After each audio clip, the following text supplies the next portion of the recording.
느헤미야 7장 5절부터 38절 말씀까지 우선 읽겠습니다. 5절입니다.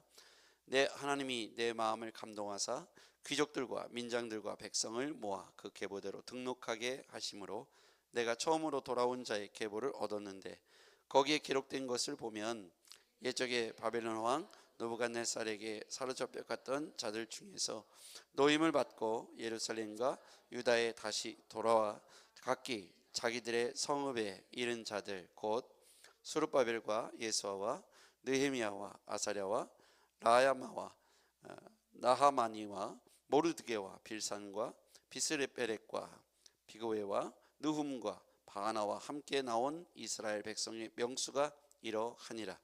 바로스 자손이 2170명이요 스바랴 자손이 370명이요 아라 자손이 650명이요 반 모압 자손 곧 예수아와 요압 자손이 2818명이요 엘람 자손이 1254명이요 사뚜 자손이 845명이요 삭게 자손이 760명이요 빈누이 자손이 648명이요 부베 자손이 628명이요 아스갓 자손이 2322명이요 아도니감 자손이 667명이요 베구의 자손이 2067명이요 아딘 자손이 655명이요 아들 자손 곧 히스기야 자손이 98명이요 하슴 자손이 328명이요 베세 자손이 324명이요 하립 자손이 120명이요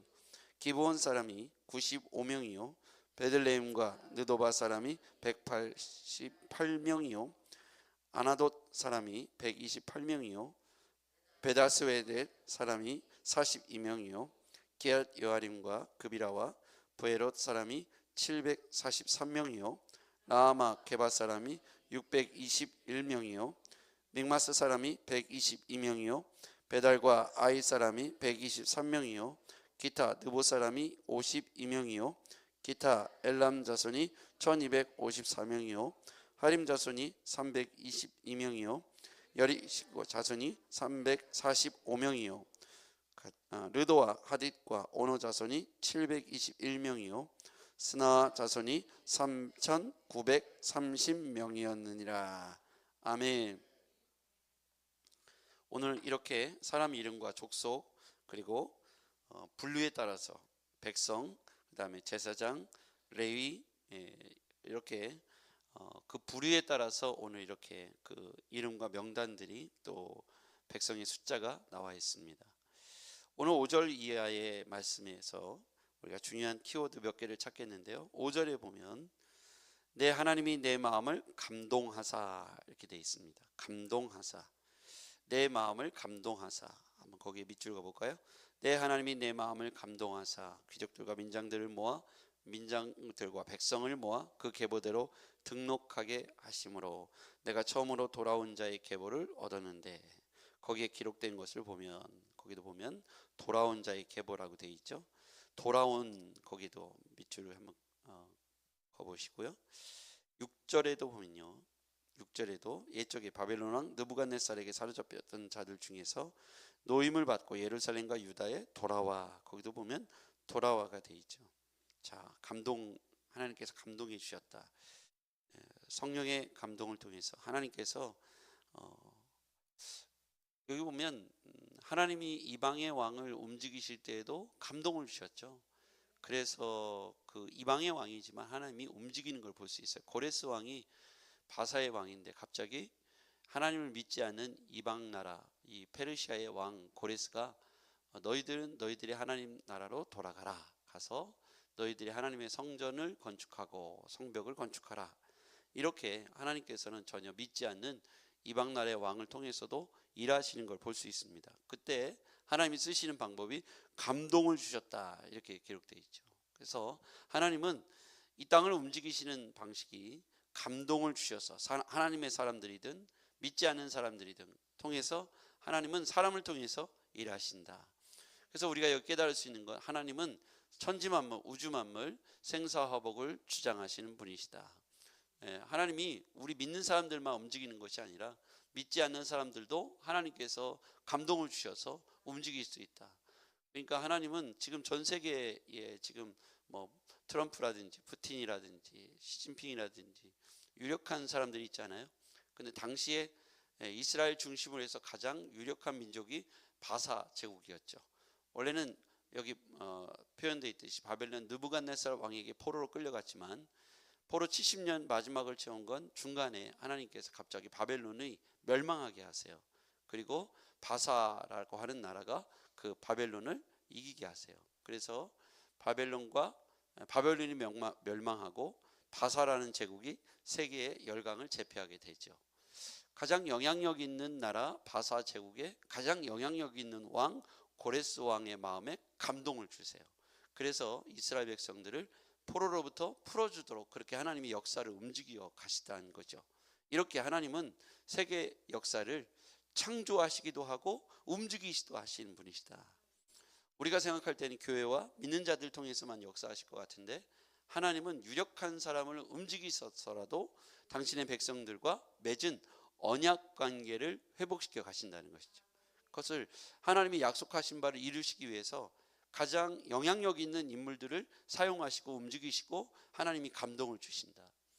그래서 성경 역사를 보면 믿는 자들만의 역사가 아니라 우주 만물을 창조하시고 그것을 이끌어 가신 하나님의 거룩한 그 손길을 우리가 지켜볼 수가 있겠습니다. 하나님의 일하는 방식을 보면 하나님의 사람들 또는 하나님이 쓰시려고 하는 유력한 힘을 갖고 있는 사람들에게 감동을 주셔서 이끌어 가신다. 여기서 보면 느헤미야에게도 감동을 주시죠. 이렇게 하나님은 감동을 통해서 사람들을 이끌어 가십니다. 그럼 결국 우리에게도 이런 감동이 있을 수 있다는 것이죠. 하나님이 우리에게 그날 주시는 감동에 민감하게 반응하시길 바랍니다. 이것을 우리는 영적 민감성이라고 말하겠습니다. 영적으로 민감해서 센서가 켜 있어 가지고 하나님께서 기도라는 사인을 줄 때 센서가 반응해서 얼른 기도해야 되잖아요. 그게 이제 고난이 왔을 때 기도라고 하는 사인이 들어왔는데도 센서가 꺼져 있어 가지고 민감하지 않아서 이게 지금 어떤 상황인지 깨닫지 못하고 다른 각도에서 엉뚱하게 해석을 하면 하나님이 주신 기회를 놓치게 되는 것이죠. 위기가 기회가 되려면 위기 가운데 찾아오신 하나님의 메시지를 영적으로 해석할 수 있어야겠습니다.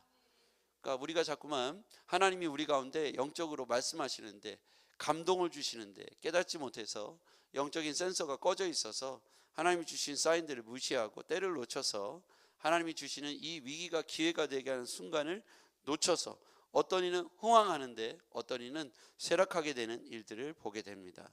그래서 우리는 하나님께서 우리에게 이렇게 세계 역사를 움직이시고 유력한 자를 움직이시고 하나님의 사람이든 믿지 않는 사람이든 감동을 주시고 일하실 때 영적으로 민감해서 깨어 있어서 영적으로 반응하시고 그 반응에 여러분이 속히 응답하셔서 하나님이 주시는 그 뜻을 이루어갈 수 있기를 바랍니다. 그리고 여기서 보면 8절 이하에 보면 백성의 목록이 나오죠. 8절부터 38절 읽을 때까지 보면 백성의 목록이 나와요. 몇 명. 그 다음에 39절부터 42절까지는 제사장들이 돌아온 제사장들의 목록이 나오죠. 그 다음에 43절부터 56절까지의 말씀을 보면 레위인과 성전 봉사자들이 나와요. 이 순서를 가만히 보면 백성들의 목록이 나오고 제사장들 그 다음에 레위인들의 목록이 나와요. 이게 의미하는 바가 뭘까요? 하나님께서 가장 중요하게 여기시는 순서라고 생각합니다. 이 백성의 목록은 뭐냐면 이스라엘 공동체의 회복입니다. 이스라엘 공동체의 회복은 하나님과의 언약 관계의 회복입니다. 그들의 힘과 능력으로 되는 게 아니에요. 말씀드린 대로 바벨론이라는 나라가 영원할 줄 알았는데 급박하게 멸망하게 됩니다. 느부갓네살에 의해서 강력한 힘을 갖고 있었던 바벨론이 멸망하게 되죠. 그리고 나서 갑자기 바사 제국이 등장하게 되죠.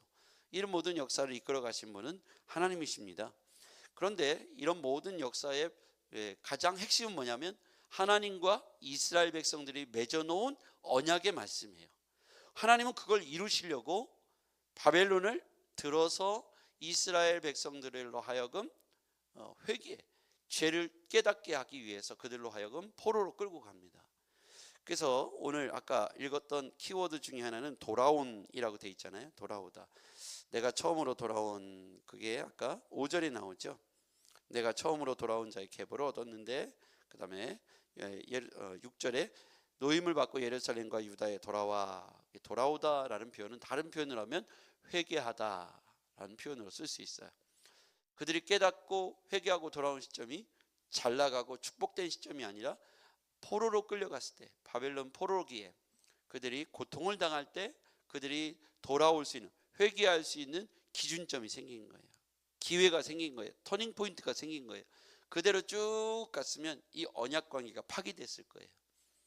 하나님은 이스라엘 공동체를 다시 포로에서 돌아오게 하시는데 왜 그렇게 하시냐면 아브라함과 맺은 언약 관계가 있기 때문입니다. 하나님께서 이스라엘 민족과 언약 관계를 맺으셨어요. 근데 하나님의 속성이 있잖아요. 하나님은 인자가 아니시니 시건치 못한다. 거짓말하지 못하신다.